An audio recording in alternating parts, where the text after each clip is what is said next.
আসসালামু আলাইকুম ভিউয়ার্স, আশা করি সবাই ভালো আছেন। আজকে আপনাদের সাথে আমার শশা ক্ষেতের বর্তমান পরিস্থিতি এবং একটি নতুন উদ্যোগ নিয়ে কথা বলতে চলে এলাম। আমরা যারা কষ্ট করে জমিতে ফসল ফলাই, আবহাওয়া কখনো কখনো আমাদের সাথে একটু নিষ্ঠুর আচরণ করেই বসে। যেমনটা এবার আমার শশা গাছের সাথে হয়েছে।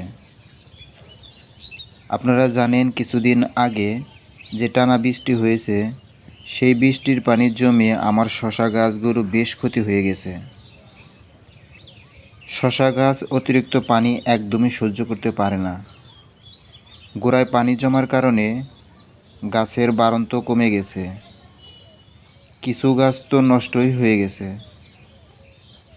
একটা ফসল যখন চোখের সামনে নষ্ট হয়, তখন সত্যি খুব খারাপ লাগে। অনেক আশা আর খাটাখাটির পরে গাছগুলো বুনেছিলাম। তবে একজন কৃষক বা খামারি হিসেবে তো বসে থাকলে চলবে না। লোকসান সামলে উঠতে আমাদের বিকল্প কিছু ভাবতে হয়। তাই আমি একটি বুদ্ধি খাটালাম। শশা ক্ষেতের যে আতাল রয়েছে তার চারপাশের বেড়াটি আমি ফেলে রাখিনি। ভাবলাম খালি বেড়া যদি অন্য কিছু করা যায়।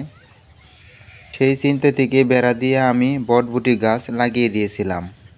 আপনারা দেখতে পাচ্ছেন বটবুটি গাছগুলো মাচার বেড়া দিয়ে সুন্দরভাবে বেড়ে উঠতে শুরু করেছে।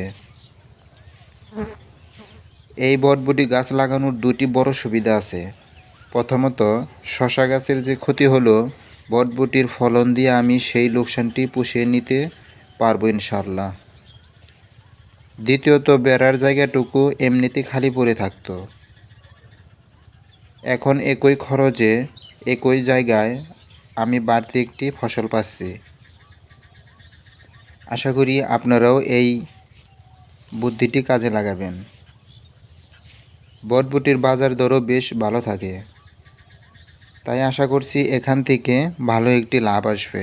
প্রকৃতির উপর তো আমাদের হাত নেই, তবে চেষ্টা আর সঠিক পরিকল্পনা থাকলে যে কোনো ক্ষতি কাটিয়ে ওঠা সম্ভব।